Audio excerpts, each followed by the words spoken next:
17 डिसेंबरच्या रात्री बातमी आली, दाऊद कराचीमधल्या हॉस्पिटलमध्ये ऍडमिट असल्याची. 18 डिसेंबरची सकाळ झाली तसं या बातमीचं चित्र आणखी क्लिअर झालं. सूत्राच्या हवाल्याने सांगण्यात आलं, दाऊद इब्राहिमवर विषप्रयोग झाला. दाऊद पाकिस्तानमध्ये लय डेंजर सिक्युरिटीमध्ये राहतो. ISI, पाकिस्तान पोलीस आणि डी कंपनीतले शूटर सगळे त्याला प्रोटेक्ट करतात.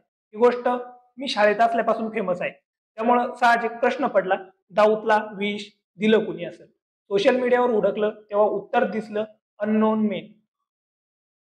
दाऊदचा खरंच गेम झालाय का नाही यावर पाकिस्तान सरकारनं काहीही भाष्य केलेले नाही आणि करणारही नाही. पण सूत्राच्या हवाल्यानं जशी दाऊदवरच्या विषप्रयोगाची बातमी येते, तशाच आणखी काही दहशतवाद्यांचा मृत्यू झाल्याच्या बातम्याही मागच्या 2-3 महिन्यात आल्या.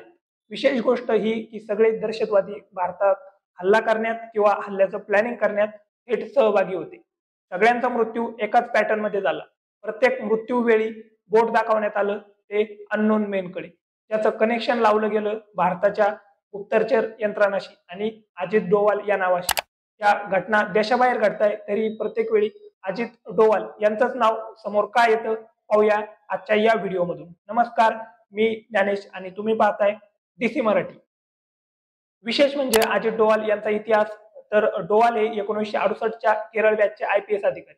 4 वर्ष सेवा केल्यानंतर त्यांचे भारताच्या रिसर्च अँड अनालिसिस विंग मध्ये निवड करण्यात आली. रॉ मध्ये असताना त्यांनी अनेक महत्वाचे मिशन पार पाडले. अगदी कंधार अपहरण प्रकरण ते सुवर्ण मंदिर मध्ये राबवलेलं ऑपरेशन ब्लॅक हंटर ऑपरेशन आणि ऑपरेशन म्यानमार मिझोराम मधला वाद, देशाबाहेरील कित्येक प्रश्न सोडवण्यासाठी अजित डोवाल अग्रभागी राहिले.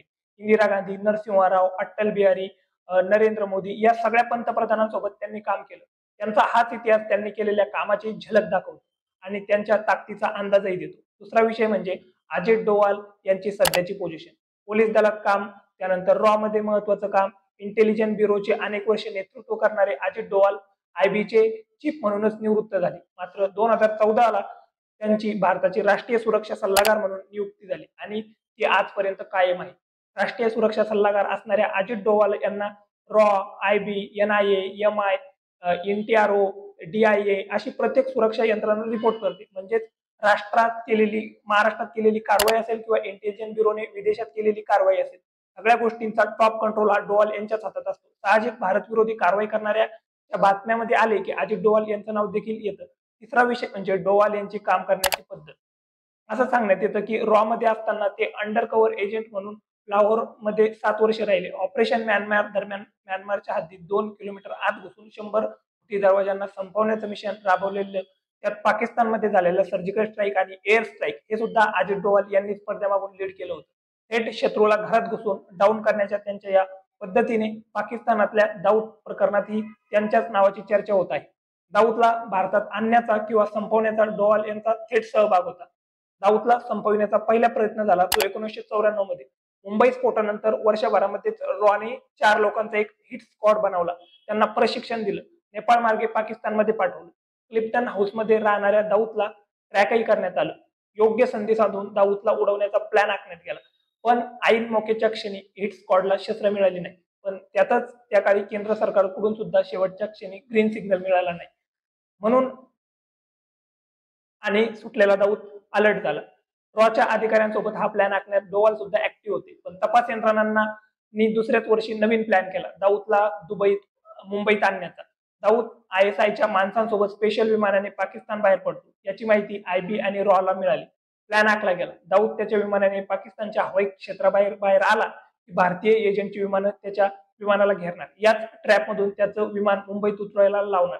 पण त्यावेळी सरकारकडून ग्रीन सिग्नल मिळायला उशीर झाला आणि आपला प्लॅन हुकला.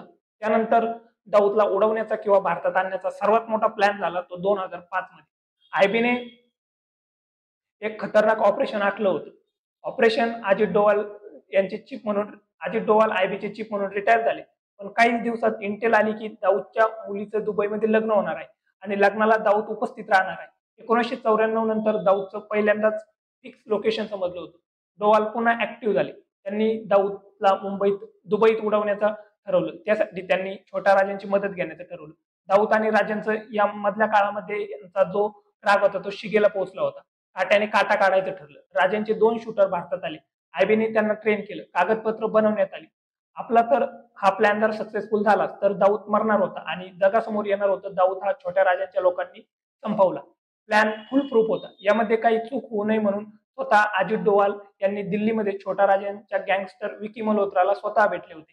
आपल्याला आपला सगळा प्लॅन त्याला समजून सांगितला आणि त्याच वेळी विकीच्या मागावर असलेली मुंबई पोलिसांची टीम तिथे पोहोचली आणि विकीला अटक करण्यात आली.